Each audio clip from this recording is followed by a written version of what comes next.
Right, Shalom, this is your brother Shamar from the Phoenix camp.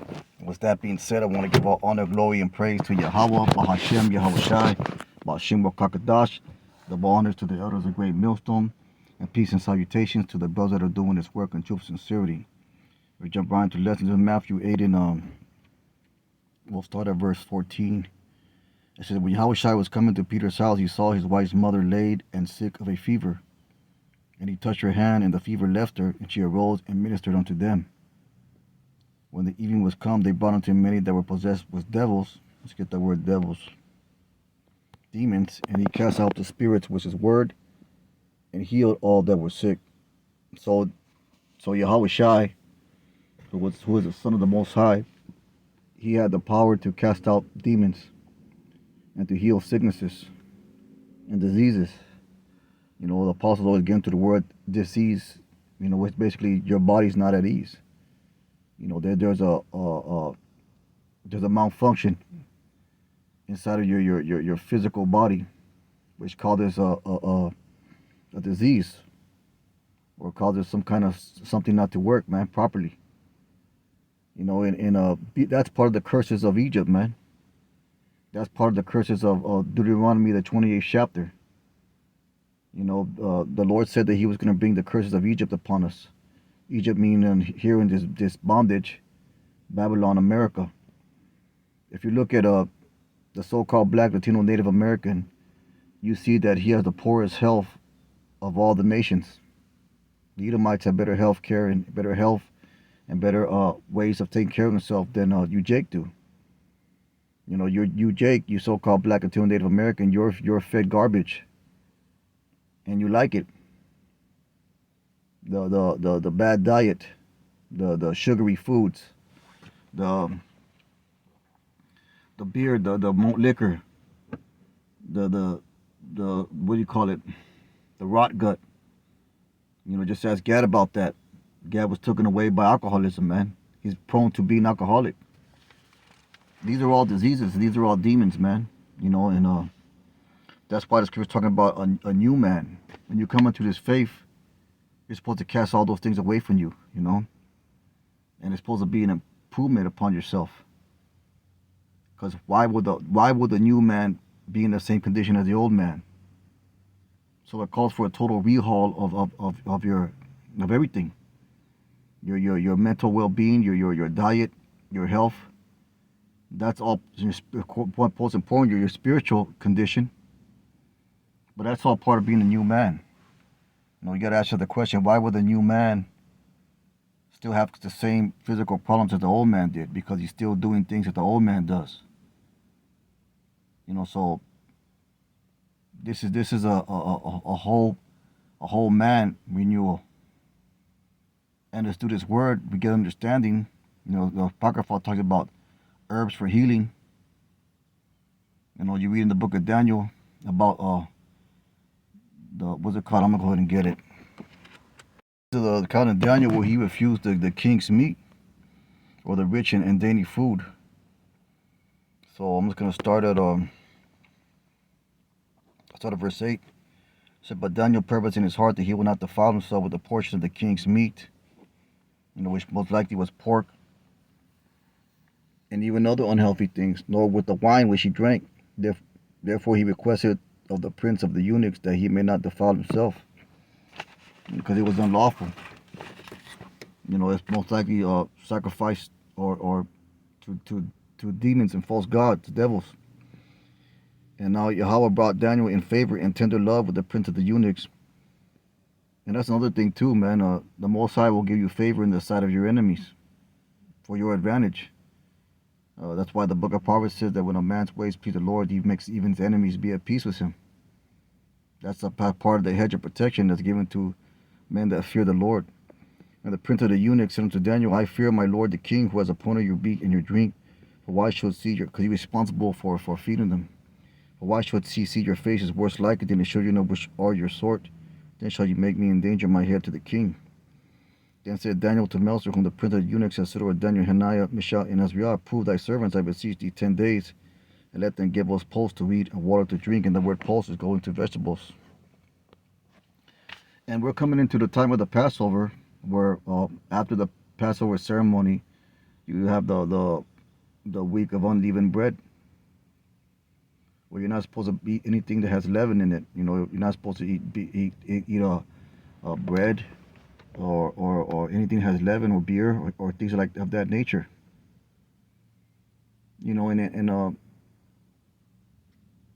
And the thing about it is that those the breads that they have here in America and the beer that they have here in America, those are all really unhealthy for you anyways. They cause you weight gain, obesity, high sugar levels. It's not really for you anyway. So you can see that in the scriptures, the men of the Lord were healthy men because of their diet. Which is contrary to here in Babylon, we have a very unhealthy diet, man. That's why as part of it is the curses, but part of it is Jake's lifestyle, where he has a taste for those things, man. Scripture said we will eat our bread defiled, but you can, to the best of your ability, stray or stay away from certain foods, or have a temperance or self control on certain foods, alcohols and beer. We're not supposed to be gluttons, man. We're not supposed to indulge in food. We're supposed to have balance in things, man.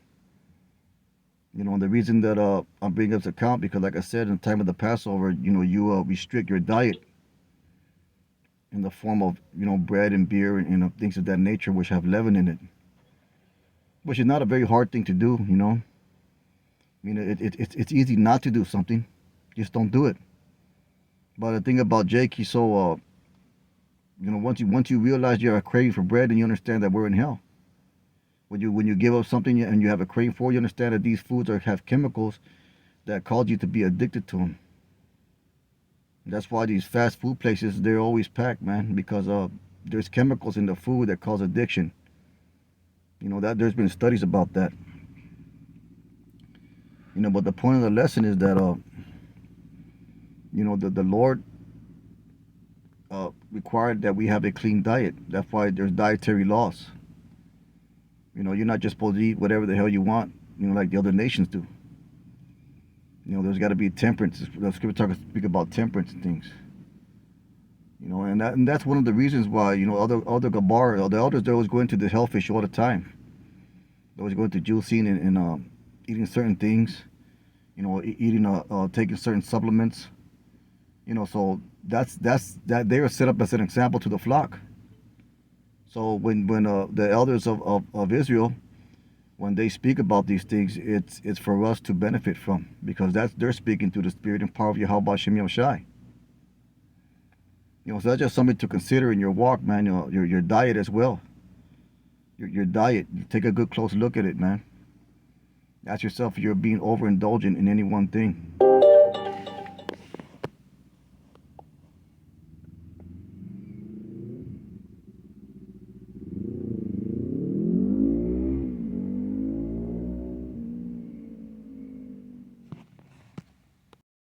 Pray to the Lord, man, to give you the discipline to do better. Because the scripture said that Satan goes around as a roaring lion seeking him to devour. And there's many ways that he can do that, man. Having a poor diet is one of them. Because if you have a poor diet, you're not going to have the energy or the stamina, the strength to be as 100% as you can be in doing this work. You're going to be procrastinating. You're going to be lethargic. You're going to be tired all the time, sleepy. These things have an effect on your spirit as well, man. When you have energy and you feel good, and you have the mindset you can accomplish anything. The reason that I brought out Matthew 8:16, because it said Yahweh Shai, he healed diseases, and he cast out demons. And having the cravings for all these things and being gluttonous, that could be a demon within you, man. Having the habit of procrastinating and being lazy and putting things off, that can be a demon on you too. So we pray to the Lord to take these things that offend us away from us, man. These things that don't allow us to completely submit to the Most High. Moderation is key in all things. I'm not saying that brothers can't drink. Brothers can whatever, eat cookie or something, but do it in moderation, man. Do it in moderation. Don't be so gluttonous about food, man. Don't be so, because people out here in Babylon, they eat for pleasure. They eat for the enjoyment of it. And a disciplined individual, he's gonna eat for substance, to gain substance from it. And like I said, it's we're doing coming to the time of the Passover where you restricted to a unleavened bread, unleavened diet, man. There's already been studies of pork and all the tapeworms and parasites and just the ill health that it brings you, Jake. But Jake, you so-called Black Latino Native American, you two-thirds continue to consume that garbage, man. These are all set up for a reason. And January 1st, these Edomites out here, they have New Year's resolutions where they're gonna clean up their shit and get their shit together. Well, this is our New Year, you know.